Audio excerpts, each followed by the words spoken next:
Hello, everyone. Thank you so much for joining us for the After Hours podcast. We appreciate you more than you will ever know. Right now, we are trying to build up our YouTube page, and we need your help. If you could please go on YouTube and click on the magnifying glass, type in Zac Brown Band, click subscribe, click the bell icon, and click on all. It would really help us out a lot. Again, we thank you for everything that you do, and we really appreciate it. Thanks for helping us out. See you guys next week.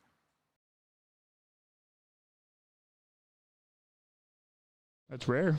Yeah. Not as these guys. But, you know, there's a lot of bands that are starting to do that kind of stuff. I mean, if you look at Zac Brown, that dude has his own studio, and it's like a ridiculous studio that, you know, a stupid amount of country artists, not even just country artists, like just rock and roll, like everything. Like it was recorded in this studio that went away because of exactly what we're talking about, and he ended up buying them. Yeah, look that one up because he that's in one of the, I think it's in Sonic Highways. Yes, it is. And that was a great, if nobody's ever seen that, Sonic Highways, if you like music at all, I think that's a great, that was a series? What would you call that? Yeah, it's a series for Foo Fighters. Dave Grohl put together with HBO. Was it 12 songs? Yeah, something like that. At 12 different, like, iconic studios. 12 different cities across the country. Yeah. And, you know, just talking, like, most of the songs were talking about, like, you know, kind of what made that city, you know, like, made the music scene there cool, you know, or, like, what the history of it was.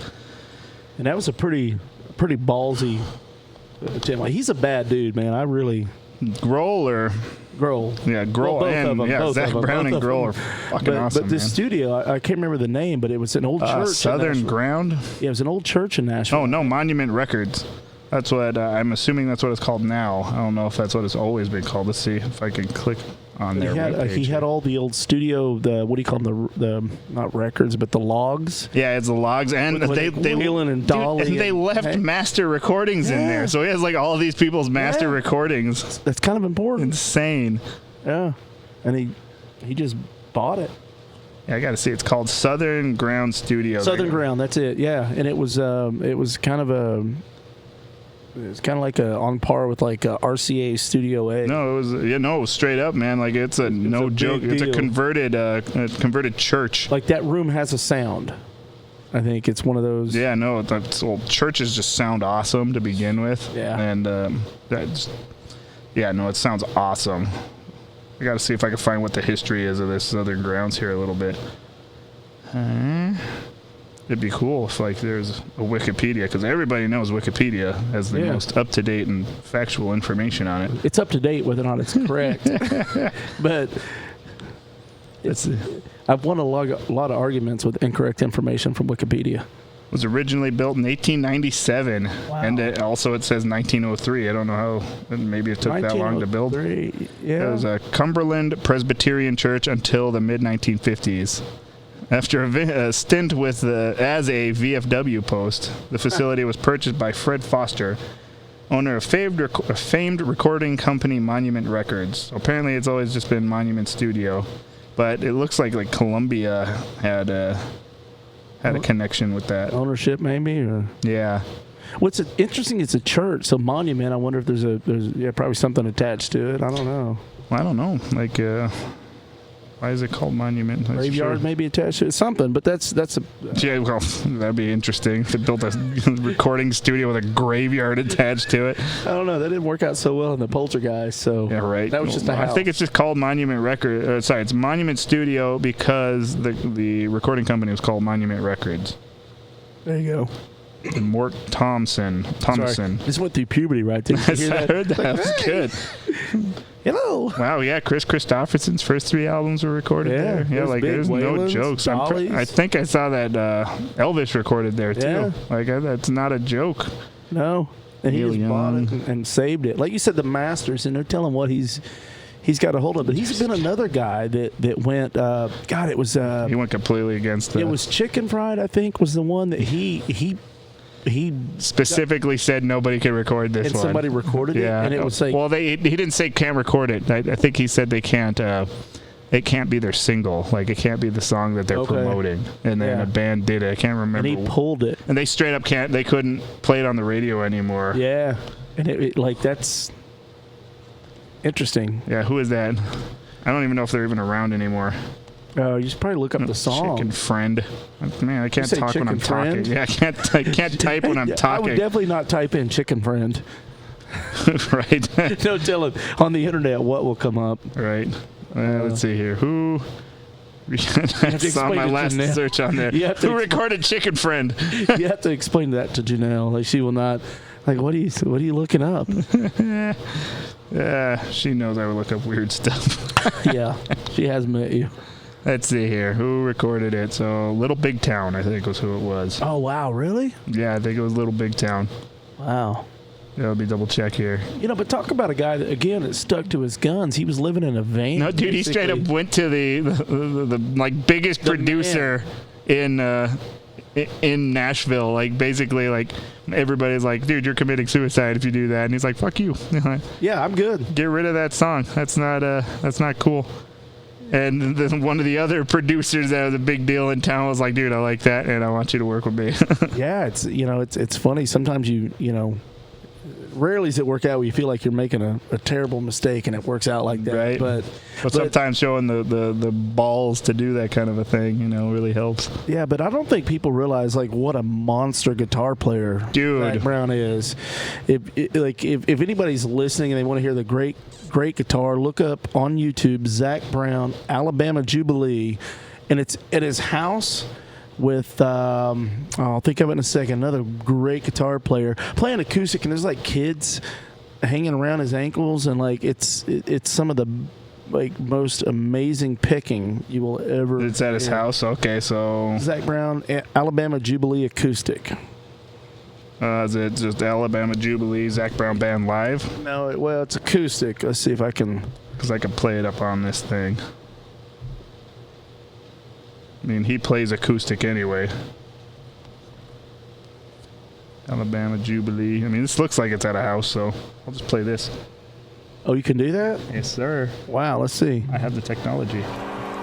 No, that's a live version, but still, it's amazing. I'm assuming you probably still hear him. Oh, yeah. He's playing with some other dude here. It's the same guy. It's what's it say on there? I can't remember that guy's name. Doesn't even say.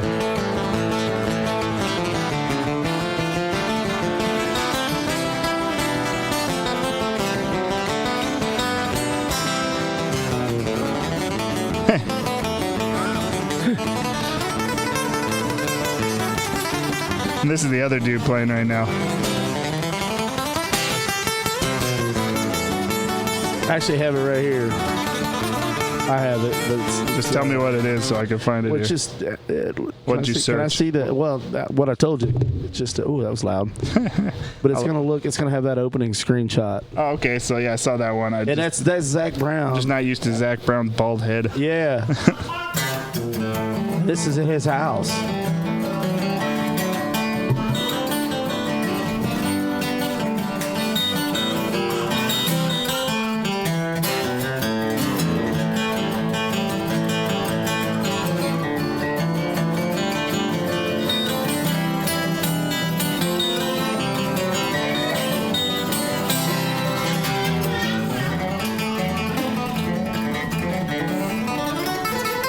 Guys are getting down with it bad stuff. Man, he ain't scared, is he? That's not Zac though. I want to see it's Zac. Okay, this is Zac playing.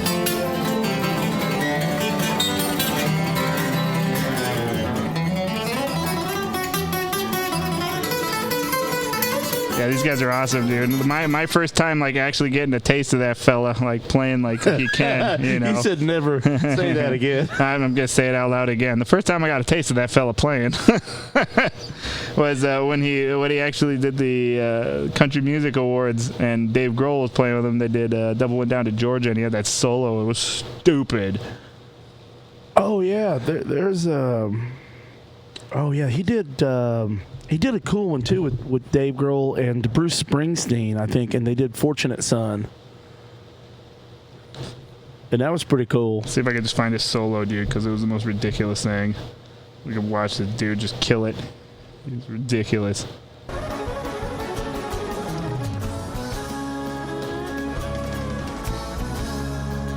pretty sure that was Grohl here. Georgia, and he was looking for a soul to steal. He was in a bind, he's way behind, he's willing to make a deal. When he came across some boy, saw him. See if we can find just where the solo is here. The devil opened up his case now, and he said, I'll start the show.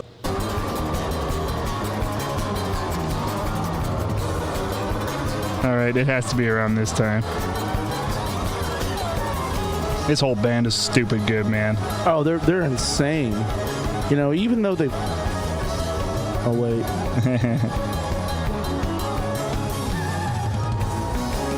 Okay, Zach, it's your turn, dude. Come on, lay them big old balls out there for everybody to see. Oh, he will. Johnny said, you're pretty good, old son. That might be right after this part. Let me show you how it's done. Hey, it looks like a dude you just want to drink a beer with. Yeah, you know what's cool about him is he still does this thing with his. I don't want to talk over the solo though. Should be coming up right here, right? Maybe. Nope. I'm gonna stick with the fiddle, huh? He's got some abilities there. There's another one you can look up. It's a cool video. Zac Brown Parking Lot. They lost back before they were Zac Brown, like they were Zac Brown Band, but they lost a tire and they were in a parking lot like in the middle of nowhere, Alabama or whatever. And cops pull up and they're playing like straight up old school badass bluegrass. You just type Zac Brown Parking Lot. And this is how they killed time till they got their In the Circle gas station jam. Yeah. Let's see what we got here.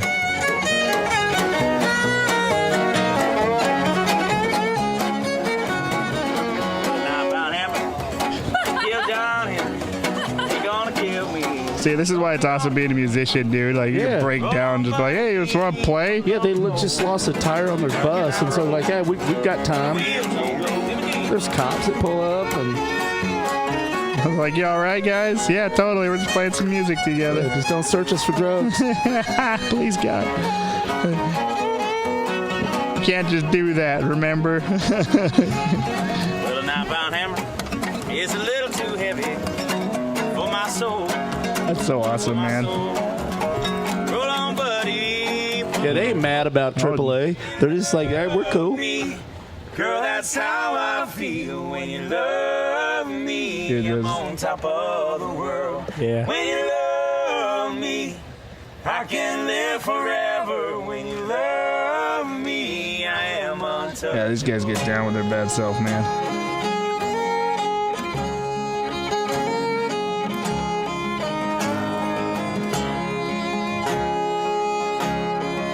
It's so awesome, man. I like that band a lot. They're really good. Yeah, you know, they're doing a lot of things now that I don't like musically care for, as far as like not what I would listen to, because they're kind of like out there on some of the jazzy things, but they're so freaking good. They are really good. I have to listen to it because you know what I'm trying to say. Like, it's not like my type of music. Yeah, I know. Well, I would imagine that whole Jekyll and Hyde album that they did, where like. Didn't they have like Chris Cornell on there and shit like that? Yeah, a lot of stuff. That album was ridiculously good. Yeah, and they go up this tangent. I'm like, okay, I still got to listen to it. But that's what's cool about them is they get to like do that, you know, and like they don't necessarily have a label that's just like, yeah, it's not what your sound is, you know, you can't do that. They're just like, yeah, well, fuck you, we're gonna do it anyway. Yeah, I saw him at the Barrett Jackson 3 years ago. Yeah, and he came in. How trashed was he? He didn't appear to be too bad. Yeah. He just they played, and he came in they came in and did it acoustic, and they literally played like bar band stuff. Dude, that's awesome. And they killed the weight. That's awesome, man. I still remember that, where I was like, you got to be kidding me. They obviously played some Zac Brown stuff, but they played a lot of big standards and a lot of cool things, and they just played, and he's just literally sitting there talking and tuning, and he played it like a bar gig. That's awesome. And it had that feel where it's like these guys might as well have been sitting and playing for three people. Yeah. Hello, everybody. How are you doing today? This is Kit from the After Hours Podcast. You may be asking yourself, why do we call this a podcast if I'm watching this on YouTube or even Facebook? Well, the answer is you can actually listen to us while you're driving, or while you're flying, or while you're swimming, or even while you're working out. A lot of people like it this way because they don't have to look at our ugly mugs. The way to do this is that you click on the app that's called Podcast if you're using an Apple product. Once you're inside the app, you just click at the bottom where it says Search. Type Donnie Grub Band into the search bar that shows up at the top. Then once After Hours with the Donnie Grub Band shows up, click on subscribe. And then you will be subscribed to the After Hours with the Donnie Grub Band podcast.